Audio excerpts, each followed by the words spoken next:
Damn, Kyle, you going off. Hold on.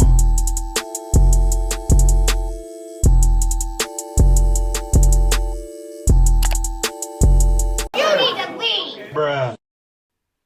What's good, y'all? It's your boy Cam back with another YouTube video, and today we're gonna be checking out Jordan Peterson debates a feminist.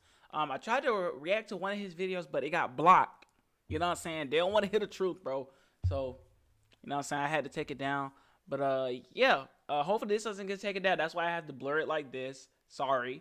But yeah, man, before the video starts, smash the like button, subscribe if you're new, and comment down below what else I should react to, or DM it to me on Instagram. It should be in the description.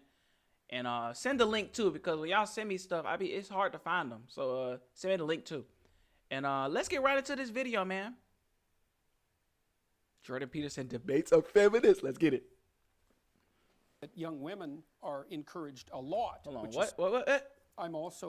I think that young women are encouraged a lot, which is fine as far as I'm concerned. But I think that that's less true for young men now, because we believe that there's something pernicious about male competence and activity. It's part of I suppose it's part of the notion that the best way to characterize Western society is as a tyrannical patriarchy, which is a appalling doctrine as far as I'm concerned. How come is that? Well, it's not a tyrannical patriarchy. So it's not tyrannical, that's the first thing. Certainly not compared to any other governmental form that currently exists and has ever existed. And it's not essentially patriarchal, unless you believe that women haven't contributed in immense part to the construction of what we have now. So, and I also don't believe that, to the degree that it is patriarchal, that its structure is dependent on the expression of power, arbitrary power on the part of men. I think that happens sometimes, but only when things go wrong. What you're doing and doing now as well is challenging the idea of gender equality that is very important in Scandinavia. I think it's as you probably know. Why do you think that can be a problem? The idea of gender equality. I don't think that equality of opportunity is a problem. I think that's a great thing, and that anyone with any sense champions equality of opportunity. I mean, even if you're purely selfish, say, and purely self-centered, you'd want to set up an economy where everyone who had ability could be maximally exploited by everyone else, because then we can all benefit from each other's talents.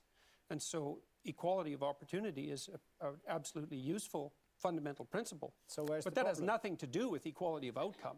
Those things aren't even in the same conceptual universe. And to strive for equality of outcome is, well, it's a fool's game and likely to be extraordinarily, it has proved to be in the past, extraordinarily dangerous, as well as impossible.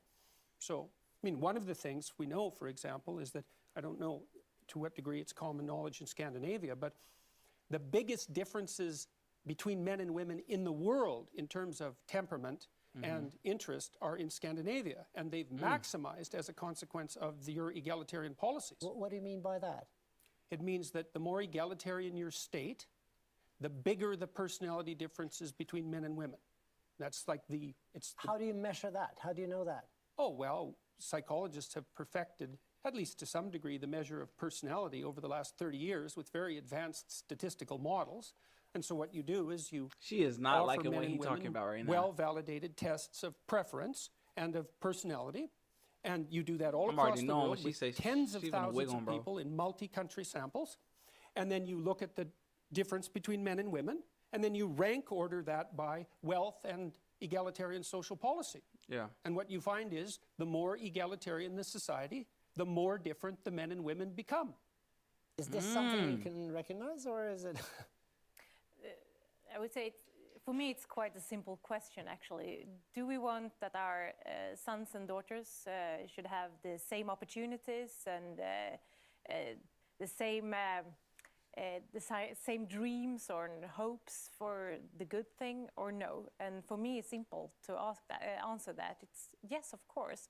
So for me, equality and gender equality is very, very important. For me, also when we talk about gender equality, it's important for me to learn my daughter that her mom can lead and show the way, and her dad can hug and kiss her and show feelings. And I think that's something very important for the hoods where kids grow up, to show feelings, to have these gender equality discussions, to show her a way of opportunities and to strive forward.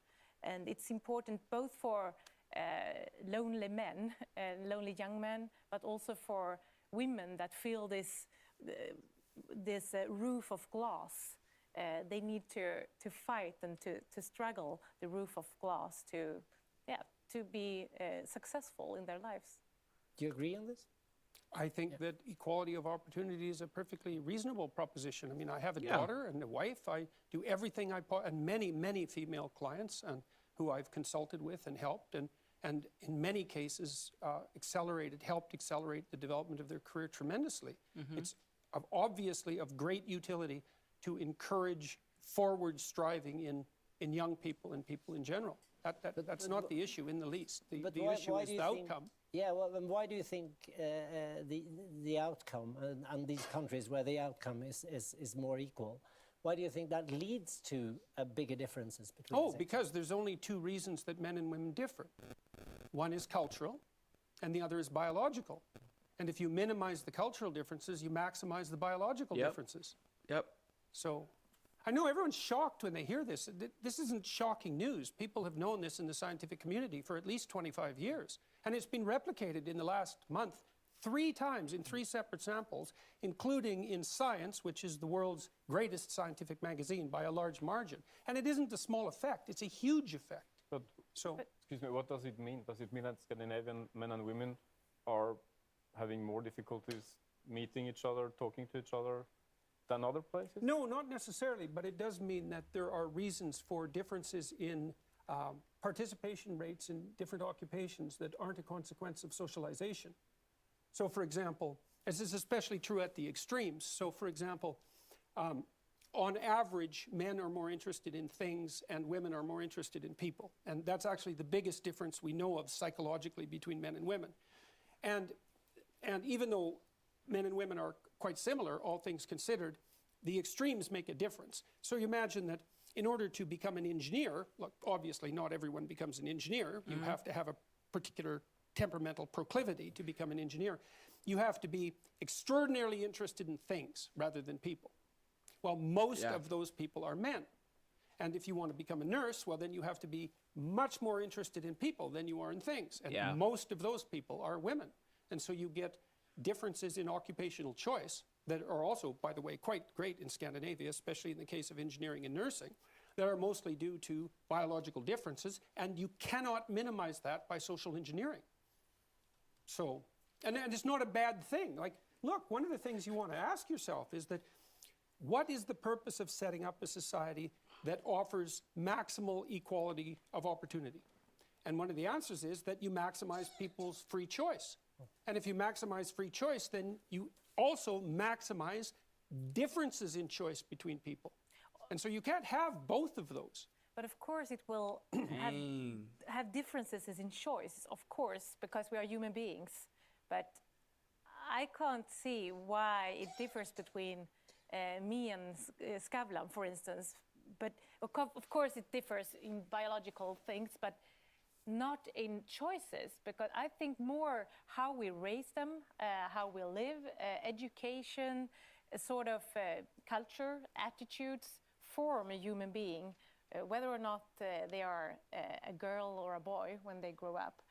And if I raise my daughter to become a leader, to be self-confident, to have a high education, for instance, I think she will have a good platform to become a civil engineer, to become a CEO of a company, or to become a nurse. Well, that is what people who think that the differences between people who are primarily culturally constructed believe, but it's not what the evidence suggests. Okay, we don't agree on that. Yes, but the other thing I should say about this, what's necessary to understand about this is not a contentious issue among informed scientists. We've known this for 25 years. And so, and it's a perverse effect. No one expected it. Isn't the real problem that quite a lot of men and also young men are struggling to deal with the fact that women now are more in control of their lives than earlier? Yeah.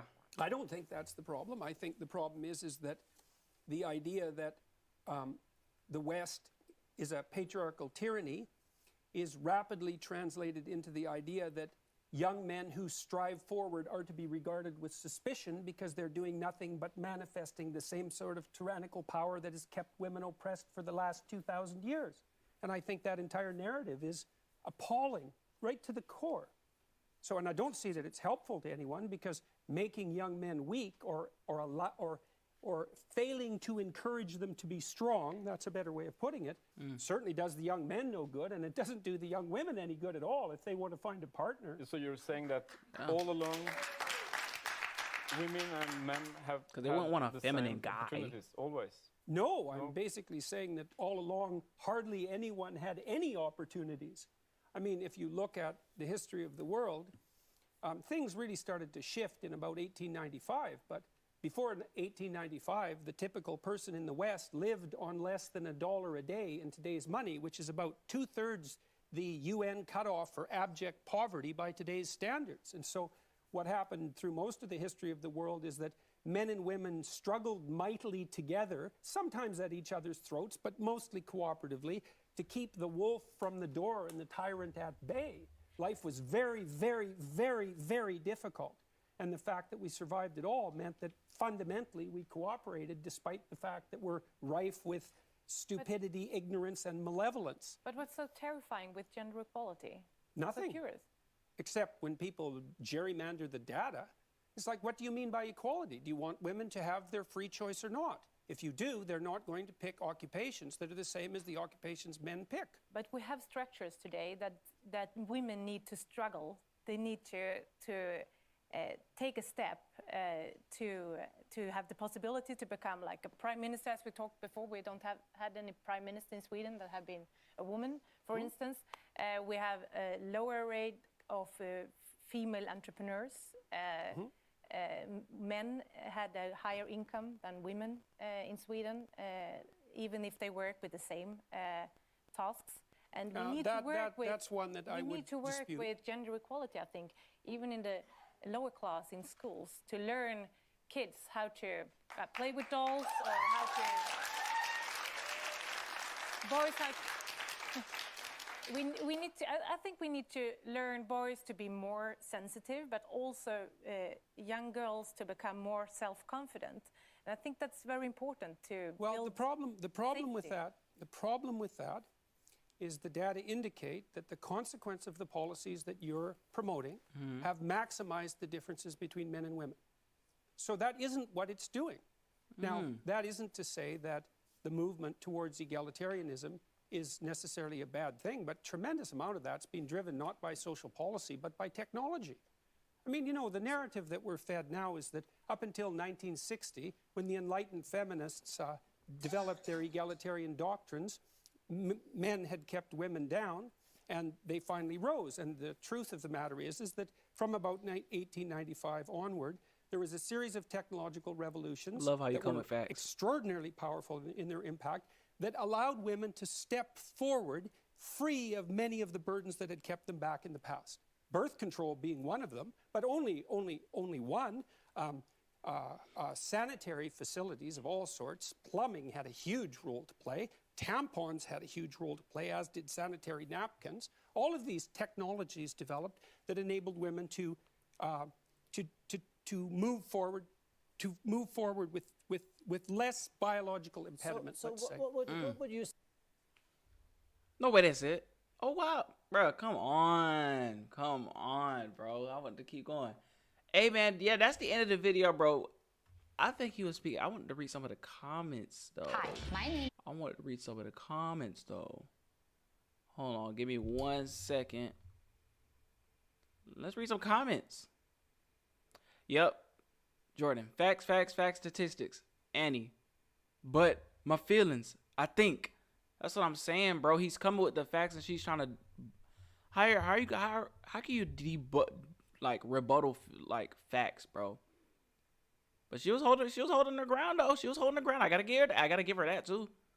Must be feeling some sort of intellectual loneliness, sitting talking to himself. Yeah, I don't think they listening to him, bro. She definitely not listening to him. She ain't trying to hear nothing he trying to say. Hey man, but you let me know what else I should react to by Jordan Peterson. But like, does he do more debates, or like, is there a part 2 to this? Let me know if y'all want me to check it out, bro, and I'll definitely check it out. Let me know how you feel about this, bro. Are you on Jordan's side, or are you on like the feeling side? You know what I'm saying? But yeah, man, that's the end of the video. If you enjoyed, like, comment, subscribe, and I'm gonna see y'all in the next video, man. Peace.